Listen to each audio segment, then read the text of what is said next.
Well, hi there. So in this video, we're going to talk a little bit more about how countries specifically record the transactions that we talked about in terms of capital flows and net exports, and then we'll model what those capital flows look like using the loanable funds market. So let's get started.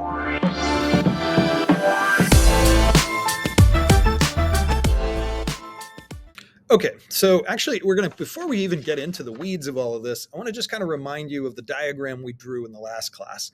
And in the last class the last lesson, we said there's this trade deficit where dollars flow out, and it's accompanied by a capital surplus where dollars flow back in. And actually, all around the world, every country tracks the flow of these monies. And they know that this amount, if it's say negative 50, right, we'll just say like negative 50, that this one must be positive 50 because like the dollars that flow out have to flow back in somewhere. The way that we keep track of these two is actually using the current account and the financial account. So the names for these two accounts, these are just national accounts, just like we've talked about GDP or that kind of thing being a national account. It's just a technique of keeping track. These two accounts are transaction accounts. They record every international transaction. And there are no transactions that are in these that are just totally within a country that only involve that country's nationals. But the other thing to know before we get into the weeds of what are in these accounts is that they balance, right? If this one is negative 50, just what I said a moment ago, this one must be positive 50, that they balance in that way. So if this one is in deficit, this one is in surplus, and vice versa. The two things that we kind of track are in the current account versus the financial account. And that's kind of the two ways we talk about these. The current account includes all current income from a variety of sources. That's why it's called that. You don't really have to know why it's called what it is. It has these three things: net exports, income, and transfers. And these are wages, rent, interest, and profits. So that's just the same thing we've looked at before: wages, rent, interest, profit.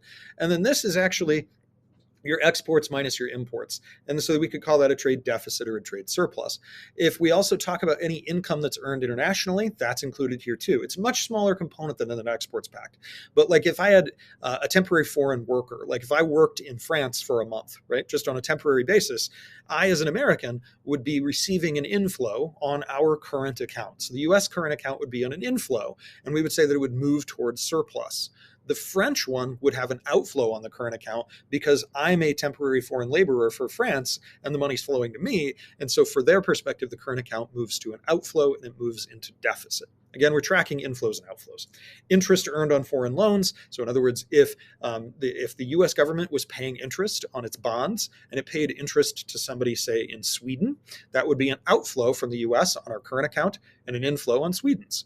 If, for example, Apple Computers, which is a US company, if it has profits that it collects in, say, Ireland, those profits are counted as an inflow to the US on the current account and an outflow on Ireland's. So hopefully this is kind of easy just to understand: net exports, factor income, transfers.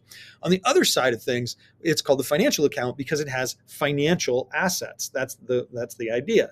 Now, money is a financial asset. And so literally the moment that I buy, say, a $100 radio from Japan, they actually now have $100 of our financial assets. And so we would count that as a US inflow on our financial account.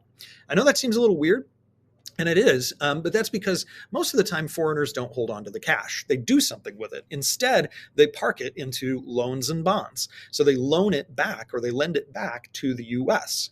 That, in that process, causes an inflow to the country that's receiving the money. And so that actually is modeled in the loanable funds market. We'll kind of take a look at that in a moment.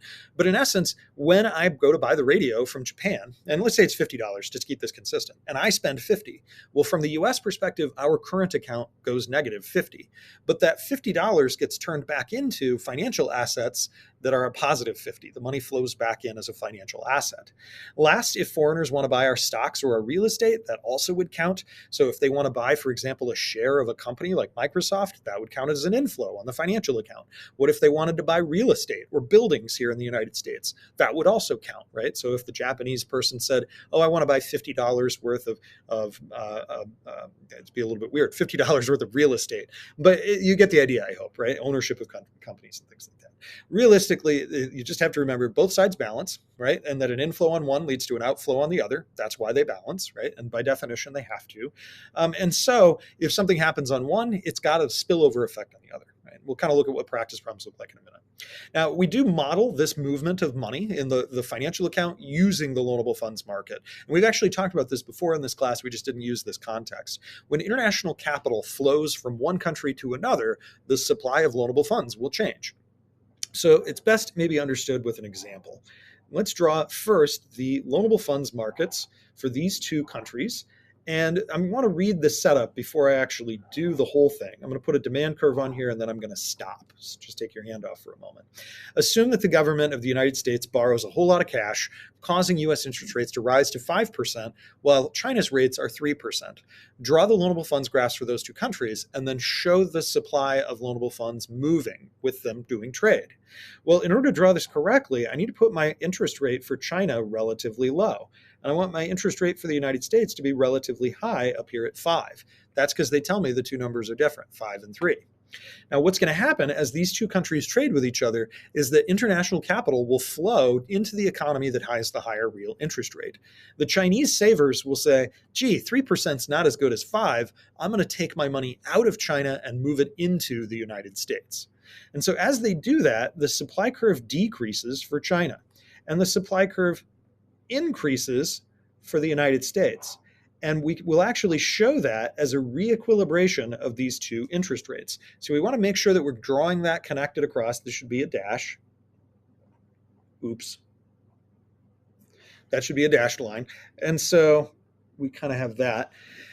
This shows that the interest rate then rises in China and it falls in the United States, right? So that's that reequilibration of the interest rates, and it's really just showing how that supply of loanable funds would flow. Now, a couple implications of what we just talked about here. In words, as the supply fell in China and rose in the United States, we would say that China's financial account saw an outflow. Money flowed out, and therefore their financial account moved into deficit, right? They had less kind of there. Whereas the United States saw an inflow and they moved into surplus on their financial account. But we also know by extension that the other side, right? If the financial account's being affected, we also know that the current account's being affected, and it's being affected in the opposite way. China's current account, therefore, must have seen an inflow and it must have moved to surplus, while the US's current account must have seen an outflow and it must have moved to deficit. So again, these two bullet points we know because of the first two, what happened there, and the first two bullet points are really just describing what happened in these markets. So hopefully this helped you understand how we model the international trade a little bit more. I'll see you next time.